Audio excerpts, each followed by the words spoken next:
So, you're looking to buy your first home. That's great. That's fantastic. How about a few tips for first time buyers? Would you like that? Great. I'm sure you would. So, today we're going to be talking about 6 outside the box tips for first time home buyers. So, you're looking to buy your first home. That's great. How about a few tips for first time buyers? Would you like that? Great. So, today we're going to be talking about six outside the box tips for first time buyers. So you're going to want to stick around. Even if you don't think you are a first time buyer, these tips may work for you.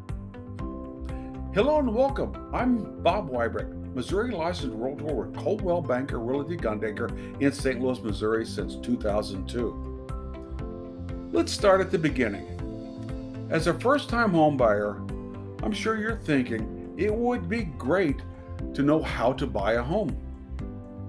Before you even start searching for a home, find a quality buyer's agent to guide you through the process, then a lender, and get a pre-approval letter.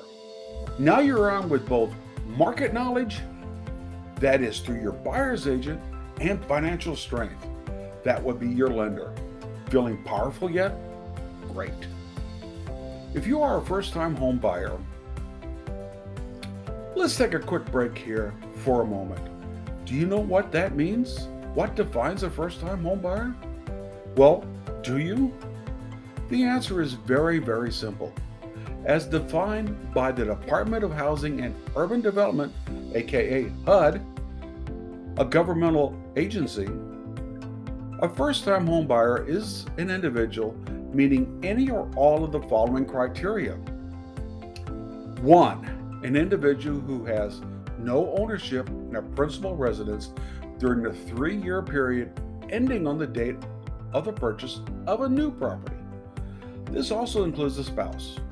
If either party meet the above test, they are considered first-time home buyers.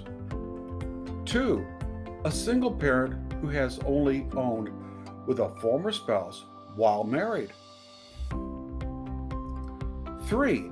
An individual who is a displaced homemaker and has only owned with a spouse.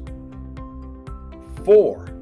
An individual who has only owned a principal residence not properly affixed to a permanent foundation in accordance with applicable regulations. 5. An individual who has only owned a property that was not in compliance with state, local, or model codes and which cannot be brought into compliance for less than the cost of constructing a permanent structure. Depending on your circumstances, even if you have owned a home prior to today, you may be eligible to be considered a first-time home buyer.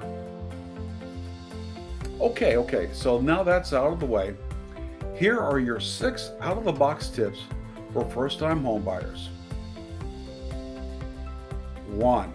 Your current home. If you are renting your current home and enjoy living there, ask your landlord about buying the home. Chances are they may be interested in selling, provided the price is right. Your landlord may even be interested in helping finance for you. Something to think about. In most cases, it doesn't hurt to ask. 2. Moving further out or away. Moving further out or away from a city or population center usually means being able to find a less expensive home. This may be a terrific benefit to those thousands of remote workers who can work just about anywhere with a good internet connection. 3. Find a lower cost of living area. The cost of living is not the same nationwide. You may be able to find a lower cost of living with similar amenities to where you are currently living in another city or state. This may be ideal if you can keep your current job and work from just about anywhere. Search our friend Google for cost of living calculators to see if this makes sense for you. FYI, depending on the cost of living chart used, Missouri is one of the least expensive states to live in at an 89.8% index, while Hawaii is one of the highest at 193.3%. That is, with the United States overall at 100%. The chart used shows St. Louis, Missouri, Illinois area to be at 87.1%. That's even lower than Missouri as a whole. So think about the St. Louis market. Nudge, nudge. Wink, wink. Here is my source for the data. I'll put it in the description down below for you. Number 4, house hacking. This means generating income from your home. It typically means buying a multifamily property where you will live in one and rent out the others and collect rent to pay the mortgage, save for any repairs, and build equity. It may be just as easy to buy a single family home and get reliable roommates. 5. Multigenerational homes. This can be considered a twist on house hacking. Here, at least 2 adult generations live in the same home to share the living cost. Additionally, there are benefits to being practical, affordable, and allow for more family time. You could think live-in babysitter or pet sitters, huh? 6. Think small by buying a smaller home, that is, one with smaller square footage or one with fewer bedrooms, such as a 3-bedroom versus a 4-bedroom.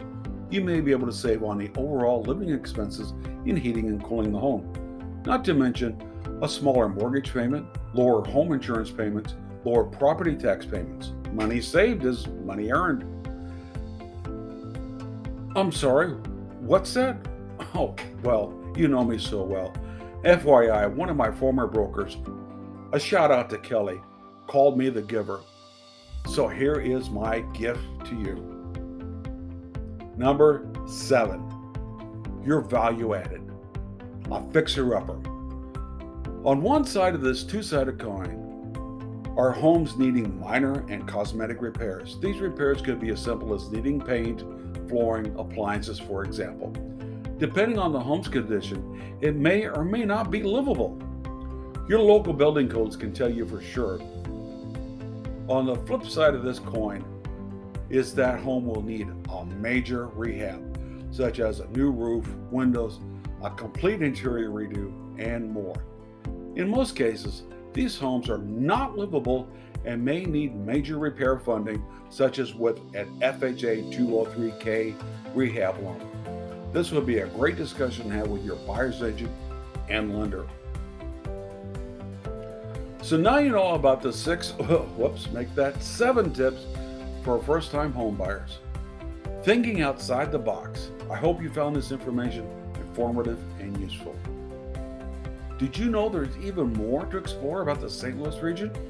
Click right up here because I made a video called A Good Place to Live, the St. Louis region. I'm sure you're going to find this just as useful and informative. Let's go watch it together. Please leave a comment down below and tell me what you think of these tips, and share this channel with your friends, family, co-workers, neighbors, etc. Anyone who is considered buying or selling residential real estate. Why? Because friends don't let friends unknowingly walk into a residential real estate transaction. That's a Hey Bobism. As always, make it a great day, and I will see you next Wednesday.